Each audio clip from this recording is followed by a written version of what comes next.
পারিবারিকভাবে বিয়ে হওয়ার পর স্ত্রীকে বলে স্বামী তোমাকে আমার পছন্দ হয়নি, এমন অবস্থা স্ত্রীর করণীয় কি? অনেক স্বামী অনেক স্ত্রীর মধ্যে এই রোগ আছে যে বিয়ের পর বলে দেখো তোমাকে আসলে আমার পছন্দ হয় নাই, মা বাবার পছন্দে বিয়ে করছি, আমার আসলে ভালো লাগে নাই, তারপরেও করছি আমি। এরকম অনেক অমানুষ ছোট লোক স্বামী ছোট লোক স্ত্রী আছে না নাই? বিয়ের পরে আপনি এই কথা বলার রাইট আপনাকে ইসলাম দেয় নাই। এটা আপনি বলা মানে একটা লোককে অপমান করা, অসম্মান করা, তুচ্ছতাচ্ছিল্য করা।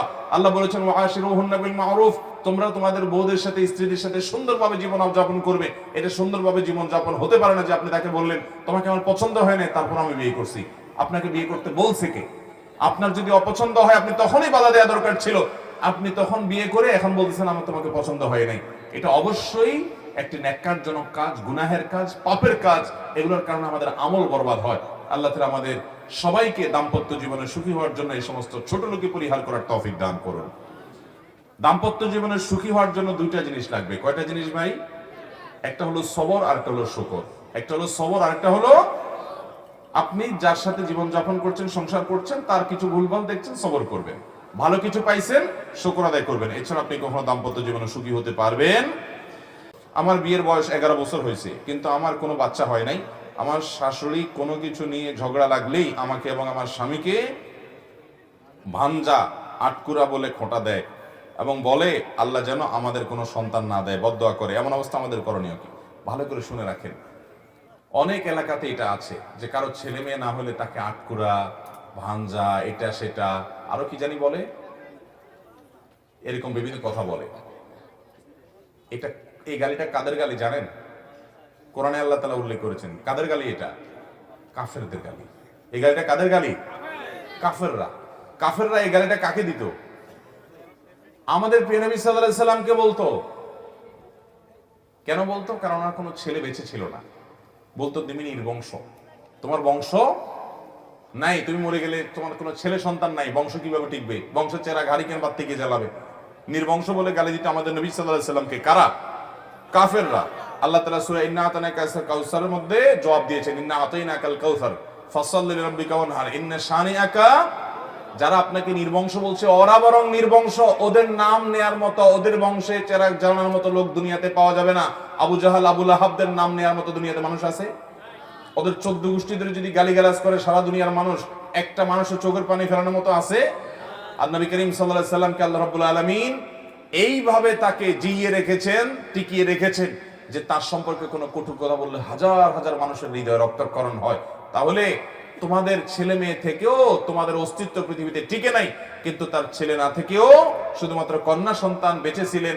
ছেলেরা মারা গেছেন ছোট থাকতে, তারপরও আল্লাহ তাআলা তাকে টিকিয়ে রেখেছেন।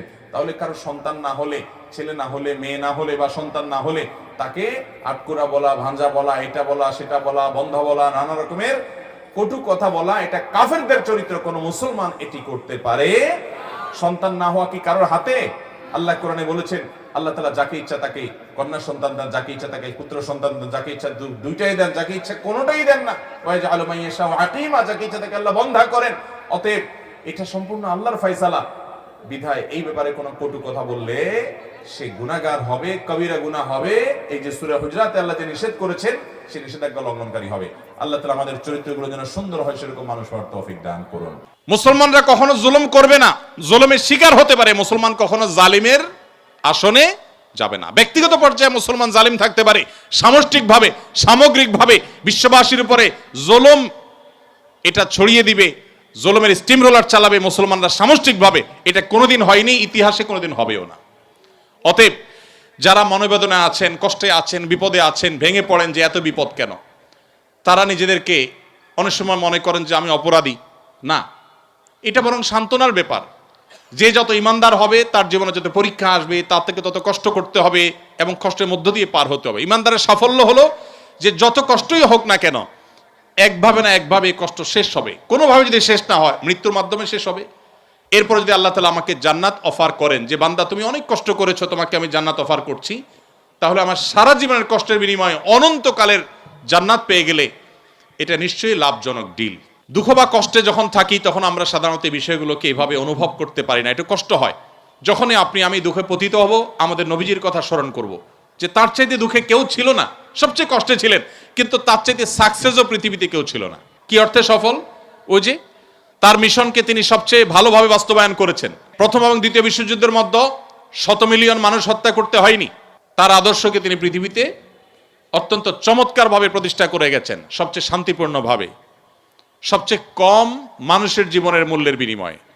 অতএব কষ্ট যখন হবে আমাদের সবর করতে হবে ওই কথা চিন্তা করে। আমাদের সমাজে একটা কুসংস্কারাচ্ছন্ন বিশ্বাস আছে এখনো, গ্রামে গঞ্জে এমনকি শহরেও অনেক মানুষ আছে, কারোর যদি বিপদ আপদ পিছ না ছাড়ে, একের পর এক বিপদ লেগেই আছে। দেখবেন অনেকে কমেন্ট করে, লোকটা কত বড় অপরাধী হলে একটার পর একটা বিপদ লেগে আছে, কত খারাপ মানুষ। অথচ একটার পর একটা বিপদ লেগে থাকা এটা মানুষের খারাপ হওয়ার কোনো প্রমাণ নয়। একটা মানুষ ফেরেশতার মতো ভালো মানুষ হয়েও তার উপরে বিপদ হতে পারে, বরং কখনো কখনো লাগাতার এবং ধারাবাহিক বিপদ এটা তার সততার, আল্লাহ ভীরুতার, আল্লাহর নেককার বান্দা হওয়ার প্রমাণও হতে পারে। আল্লাহ সংক্রান্ত যত প্রশ্ন আছে আমাদের, এই বেশিরভাগ প্রশ্নের গোড়ায় একটা বড় ধরনের গলদ আছে। সে গলদটা হলো, আমরা আল্লাহকে আমাদের মতো ধরে নিয়ে প্রশ্ন করি।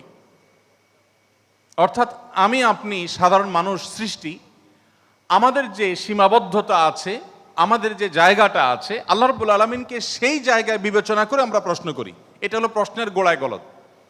যেমন কেউ যখন প্রশ্ন করে যে আচ্ছা আমাদেরকে আল্লাহ সৃষ্টি করেছেন, তাহলে আল্লাহকে কে সৃষ্টি করেছেন? নাউজুবিল্লাহ, এরকম প্রশ্ন অনেকে করেন। এই প্রশ্নটার অন্তঃসার শূন্য এবং গোড়ায় গলদ। কারণ আপনি নিজে সৃষ্টি, আপনি জানেন যে কোনো ক্রিয়া ছাড়া কোনো কর্ম হতে পারে না। সেজন্য আপনি নিজে সৃষ্টি হয়েছেন, আপনার স্রষ্টার সন্ধান করছেন যে আমি সৃষ্টি যেহেতু হয়েছে আমার স্রষ্টা নিশ্চয়ই আছে, ভালো কথা। এখন আল্লাহকেও আপনি আপনার মতো করে ভাবছেন যে তাহলে তারও স্রষ্টা দরকার। তারও যদি স্রষ্টা থাকে তাহলে তিনি স্রষ্টা হলেন কিভাবে? আল্লাহর যদি আবার স্রষ্টা বিবেচনা করা যায়, চিন্তা করা যায়, কল্পনা করা যায়, তাহলে তিনি স্রষ্টা হলেন কোত্থেকে? তাহলে তিনিও তো আমার মতো সৃষ্টি হয়ে গেলেন, যে তারও আরেকজন যদি স্রষ্টা থাকে। আল্লাহর কোনো স্রষ্টা থাকবে না, তিনি নিজেই স্বয়ং সম্পূর্ণ। এটা তো অবশ্যম্ভাবী, কারণ সৃষ্টি জগতের আমরা সবাই যখন সৃষ্টি, তাই সকল সৃষ্টির তো স্রষ্টা দরকার।